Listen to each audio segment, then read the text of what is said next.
Bismillahirrahmanirrahim. Assalamualaikum warahmatullahi wabarakatuh. Kita sekarang melanjutkan lagi penjelasan di video sebelumnya. Masih mengenai menyusun rencana pelaksanaan pembelajaran. Baik, kita lanjutkan. Di materi sebelumnya kita terputus dalam penjelasan mengenai tujuan pembelajaran. Nah, ketika membuat tujuan pembelajaran, saya ulangi lagi, kita harus mengingat rumus A, B, C, D. Kemudian kita sesuaikan dengan kompetensi dasar dan indikator yang telah kita buat.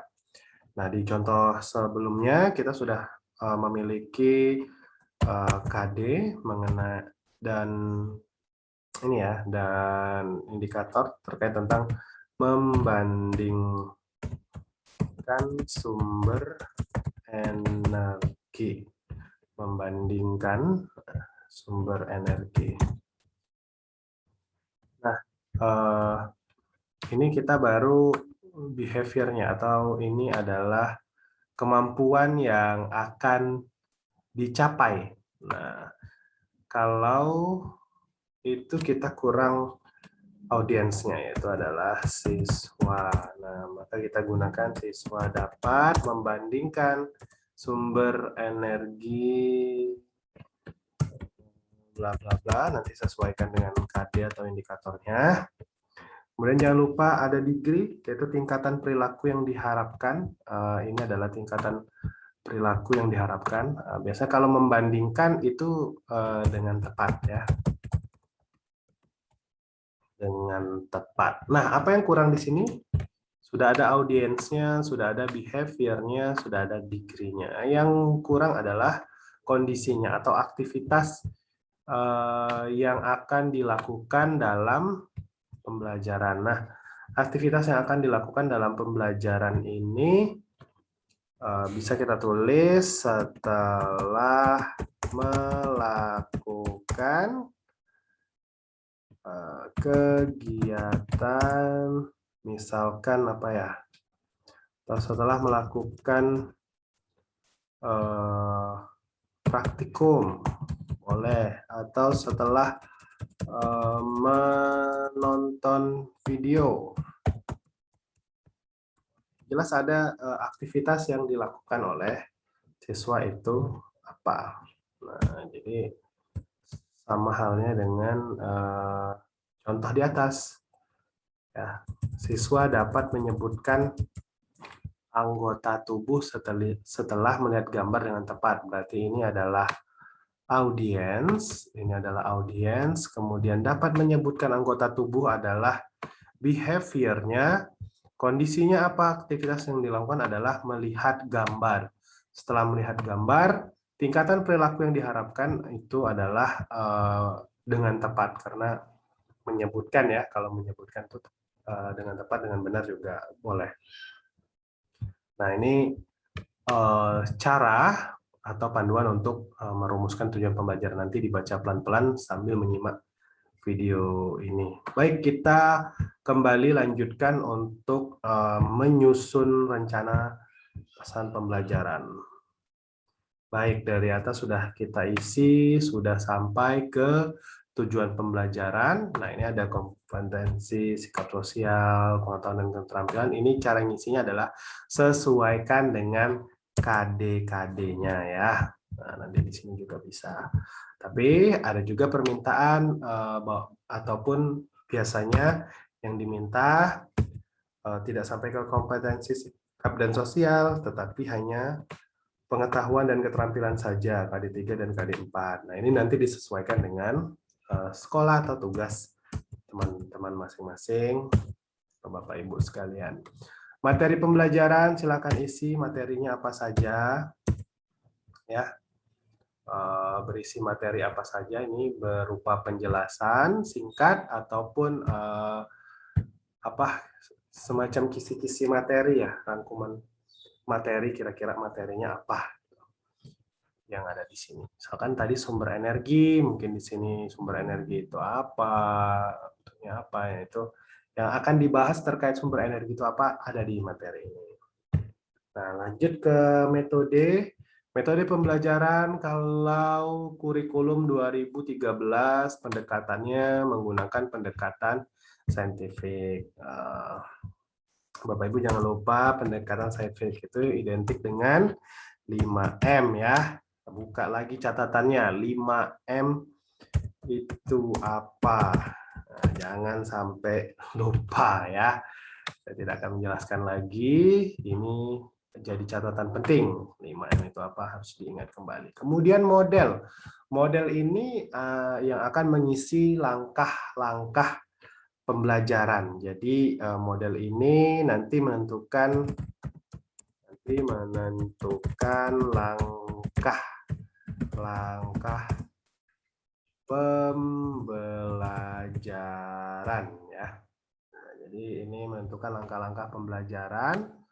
Boleh menggunakan model apa saja, yang penting kalau dalam kurikulum 2013 itu adalah model yang mendorong siswa aktif. Nah, nanti cek lagi panduan menyusun RPP yang sudah saya tuliskan. Nah, bagaimana nanti kita memilih modelnya. Misalkan di sini mau pakai model problem based learning. Mau pakai model bermain peran dan lain itu boleh. Metodenya apa? Metodenya nanti dicek lagi dengan langkah-langkah kegiatan apa saja yang cocok. Ternyata di situ ada metode yang harus mendengarkan dahulu, yaitu adalah metode ceramah. Kemudian kita lanjutkan dengan metode diskusi. Ada tanya jawab. Banyak ya metode ini, banyak sekali cara-caranya, nanti ditulis semua apa saja metode. Tentunya yang ditulis itu adalah yang digunakan di dalam RPP-nya. Kalau tidak digunakan, tidak usah ditulis ya. Nah, itu adalah contoh-contoh penggunaan model dan metode. Kemudian medianya juga menggunakan media apa, menggunakan alat dan bahan apa, ya, dan sumber belajarnya apa. Sumber belajar biasanya ada modul, ada buku, ada jurnal, ada internet, dan lain-lain ya. Museum, semua bisa dijadikan sumber belajar. Kalau media yang seperti apa? Media ini yang bisa membantu proses dalam pembelajaran. Kalau sumber belajar ini kan ini ya, sumber materinya. Kalau media ini di dalam langkah-langkah pembelajaran kita membutuhkan media untuk proses pembelajaran. Nah, itu kita gunakan media apa saja. Alat dan bahan ini yang membantu media tadi, ataupun alat dan bahan ini untuk misalkan ada praktikumnya, ada apanya nanti ditulis di sini, ataupun untuk mendukung kinerja media. Harus rajin membaca media itu apa, alat dan bahan itu apa, sumber belajar itu apa, ataupun saya tugaskan untuk membedakan ketiganya. Nah, selanjutnya kita masuk ke langkah-langkah kegiatan pembelajaran. Nah, di langkah-langkah kegiatan pembelajaran di sini ada beberapa kolom, ada kegiatan, deskripsi kegiatan, dan alokasi waktu. Nah, untuk yang garis putus-putus ini boleh Bapak Ibu atau teman-teman tuliskan atau tidak tuliskan. Tetapi kalau mau lebih lengkap itu lebih baik ditulis. Nah, kalau kegiatan isinya nanti ada kegiatan awal, ada kegiatan inti, ya. Kemudian ada kegiatan penutup. Kemudian untuk yang langkah isinya bagaimana Pak? Kalau untuk yang langkah itu disesuaikan dengan model. Modelnya apa? Nanti di setiap model pembelajaran akan ada yang namanya langkah-langkah pembelajaran atau ada sintaksnya. Nah, itulah yang nanti dicocokkan di kegiatan awalnya apa pada langkah pembelajaran itu. Nah, dicocokkan di dalam kolom. Tapi ini boleh dibuat ataupun tidak. Kalau mau lebih lengkap, mau lebih rinci, mau lebih jelas, maka dibuat saja. Yang indikator ini sesuai dengan kemampuan yang dicapai. Ada memasukkan indikator khusus namanya. Contohnya ini kalau interpretasi berarti dia ingin menonjolkan bagaimana dalam pembelajaran ini siswa diajak untuk berlatih dilatih untuk kemampuan berpikir kritis. Maka indikator kemampuan berpikir kritis itu ada interpretasi, regulasi diri. Nah, dicocokkan dengan langkah pembelajaran. Nah, tapi ini tidak mesti ditulis ya Bapak Ibu ya. Nah, kalau yang deskripsi kegiatan ini perlu. Jadi kegiatan awal itu isinya apa saja? Ini banyak mungkin ya Bapak Ibu ya, dan banyak perbedaannya, tapi disesuaikan saja. Yang jelas kegiatan awal itu ada salam, doa, presensi, guru menyampaikan indikator, guru menyampaikan pembelajaran di sebelumnya, ataupun nanti guru sudah masuk untuk ke materi. Nah, mengawali materi. Nah, itu ada kegiatan yang sudah dihubungkan dengan pendekatan saintifik, mengamati, habis mengamati nanti ada kegiatan menanya, kemudian mengumpulkan data, mengasosiasi, mengkomunikasikan. Bapak, di manakah kita menuliskan kegiatan yang pendekatan saintifik ini? Boleh kegiatan saintifik itu dimulai dari kegiatan awal ataupun mau khusus di kegiatan inti saja. Nah, jadi mengamatinya mulai dari kegiatan inti ini, boleh. Yang jelas dalam pembelajaran itu tidak tertinggal pendekatan saintifiknya. Kemudian di sini diberikan alokasi waktu, berapa menit untuk kegiatan awal, berapa menit untuk kegiatan inti, dan berapa menit untuk kegiatan penutup. Nah, jadi Bapak Ibu sekalian bisa menuliskan dengan baik. Nah, harus diingat juga di deskripsi kegiatan ini yang dituliskan adalah lebih banyaknya kegiatan siswa ya, bukan kegiatan guru. Jadi harus nampak siswa itu lebih aktif. Misalkan siswa mempresentasikan hasil percobaan, pokoknya lebih ke siswanya. Kalau ini kan misalkan yang ini lebih ke guru ya, guru memberikan penghargaan. Nah, kalau di deskripsi kegiatan lebih banyak tonjolkan siswa yang lebih aktif, karena kalau dari kurikulum 2013 itu lebih menuntut siswa untuk lebih aktif. Nah, jadi itu tadi untuk penjelasan mengenai pembuatan langkah-langkah kegiatan pembelajaran. Nah, langkah-langkah ini tentunya jangan sampai lari dari tujuan pembelajaran yang sudah dibuat, karena tujuan pelajaran kan sesuai dengan kompetensi dasar.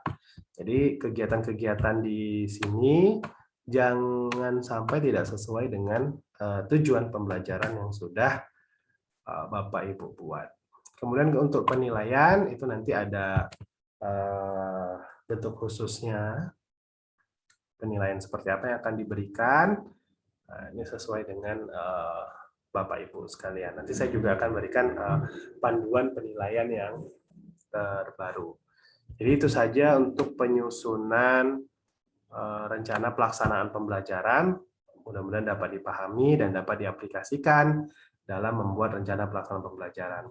Selain itu Bapak Ibu, saya juga akan memberikan informasi bahwasannya kalau sudah di tingkatan jadi guru di sekolah, ada peraturan baru bahwasannya ada istilah RPP 1 lembar. Nah, itu tidak usah kaget Bapak Ibu, itu untuk kita yang berperan sebagai guru, mungkin untuk administrasinya lebih mudah, maka diberikan RPP 1 lembar. Tetapi sebelum kita menerapkan RPP 1 lembar itu, kita harus tahu dulu RPP yang secara rinci seperti ini. Karena kalau RPP 1 lembar itu hanya memuat tujuan pembelajaran, langkah pembelajaran, dan juga proses penilaian ya. Lebih singkat dari RPP yang sudah saya jelaskan ini. Nanti saya juga akan berikan contoh untuk RPP 1 lembar. Baik, itu saja. Saya Ri. Wassalamualaikum warahmatullahi wabarakatuh.